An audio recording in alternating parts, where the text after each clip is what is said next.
दानव एक आवश्यक विषय वाणिपीडिया से ये ज्ञात है कि भगवान सर्वदयालु हैं, लेकिन भगवत गीता कहती है कि भगवान राक्षसों को दंड देते हैं। राक्षसी लोगों को जन्म जन्मांतर तक ऐसे ही राक्षसों के गर्भ में डाल दिया जाता है और परम भगवान की दया प्राप्त न कर पाने के कारण वे बिल्लियों, कुत्तों और सुअरों के शरीर में पतित हो जाते हैं। वेदों में कहा गया है कि ऐसे राक्षसों को अपने जीवन के किसी भी चरण में भगवान की दया प्राप्त करने का व्यावहारिक रूप से कोई मौका नहीं मिलता है। इस संबंध में ये तर्क दिया जा सकता है कि यदि ईश्वर राक्षसों के प्रति दयालु नहीं है, तो उसे सर्वदयालु के रूप में विज्ञापित नहीं किया जाना चाहिए। इस प्रश्न के उत्तर में वेदांत सूत्र में हम पाते हैं कि परमेश्वर के मन में किसी के प्रति कोई घृणा नहीं है। असुरों, राक्षसों को जीवन की सबसे निचली स्थिति में रखना उनकी दया की एक और विशेषता है।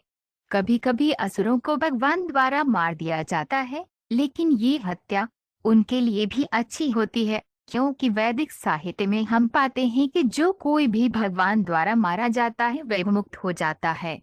श्रील प्रभुपाद की पुस्तकें, व्याख्यान, वार्तालाप और पत्र इस आवश्यक विषय की व्यापक प्रस्तुति प्रदान करते हैं, जैसा कि वाणी कोट्स डेमंस श्रेणी में देखा गया है। उनकी पुस्तकों का एक परिचय निम्नलिखित 8 उद्धरणों में दिया गया है। श्रील प्रभुपाद की पुस्तकों से उद्धरण भक्तों को बचाने और राक्षसों का विनाश करने की भगवान की गतिविधियां दिव्य हैं। भगवान के परम व्यक्तित्व द्वारा नष्ट किए गए किसी भी व्यक्ति को भगवान द्वारा संरक्षित भक्त के समान परिणाम मिलता है। इन दोनों को पारलौकिक रूप से बढ़ावा दिया गया है।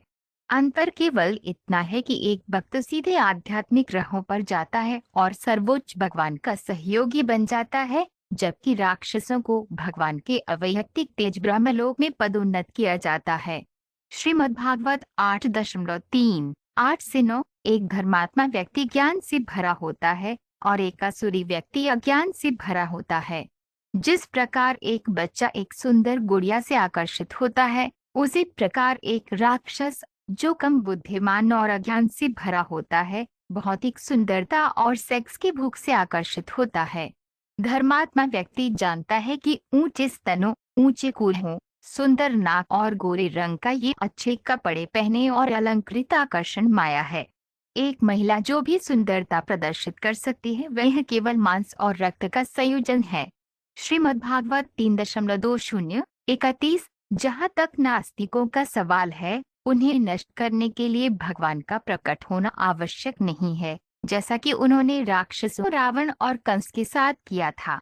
भगवान के पास कई एजेंट हैं जो राक्षसों को हराने में काफी सक्षम हैं, लेकिन भगवान विशेष रूप से अपने निष्कलंक भक्तों को प्रसन्न करने के लिए अवतरित होते हैं, जिन्हें राक्षसी लोग हमेशा परेशान करते हैं। राक्षस भक्त को परेशान करता है, भले ही वे उसका रिश्तेदार ही क्यों न हो। भगवद गीता 4.8। अन्य पुराणों में कहा गया है कि नरकासुर स्वयं भगवान द्वारा धारित्र पृथ्वी का पुत्र था, लेकिन वह एक अन्य राक्षस बाण की बुरी संगति के कारण राक्षस बन गया। नास्तिक को राक्षस कहा जाता है और ये सत्य है कि अच्छे माता पिता से उत्पन्न व्यक्ति भी बुरी संगति से राक्षस बन सकता है।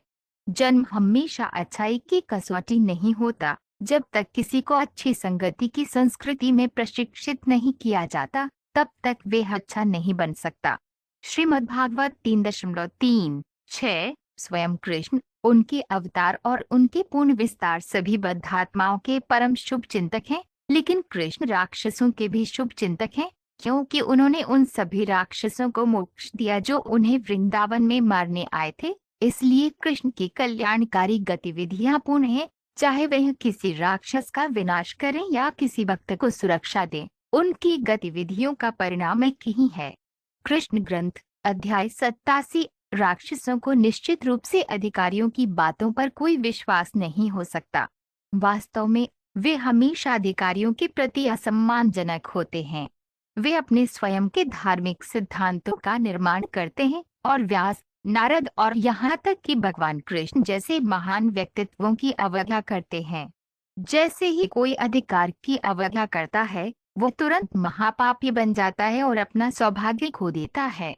श्रीमद्भागवत 4.1-4-29। भगवान के भक्त को ईश्वरीय गुणों को प्रकट करने के कारण देवता कहा जाता है, जबकि नास्तिक को राक्षस कहा जाता है। दानव भगवान विष्णु की उपस्थिति को बर्दाश्त नहीं कर सकता। राक्षस हमेशा भगवान के व्यक्तित्व को परास्त करने की कोशिश में लगे रहते हैं, लेकिन वास्तव में जैसे ही भगवान का व्यक्तित्व प्रकट होता है, उनके दिव्य नाम, रूप, गुण, लीला, साज सज्जाया विविधता के माध्यम से राक्षस तुरंत परास्त हो जाता है। श्रीमद्भागवत 1.19-34। भक्त न तो अपने कर्मों का फल चाहते हैं और न ही किसी प्रकार की मुक्ति चाहते हैं। वे भगवान की गौरवशाली अलौकिक गतिविधियों का आनंद लेते हैं, जैसे कि उनका गोवर्धन पर्वत को उठाना और शैशवावस्था में राक्षसी पूतना का वध करना। उनकी गतिविधियां सभी प्रकार के पुरुषों, कर्मियों, ज्ञानियों और भक्तों को आकर्षित करने के लिए बनाई जाती हैं। क्योंकि वे यह कर्म के सभी नियमों से परे है, इसलिए उसके द्वारा माया के किसी रूप को स्वीकार करने की कोई संभावना नहीं है, जैसा कि सामान्य जीवों पर थोपा जाता है, जो अपने कर्मों के कार्यों और प्रतिक्रियाओं से बंधे होते हैं। श्रीमद्भागवत 3.1-44।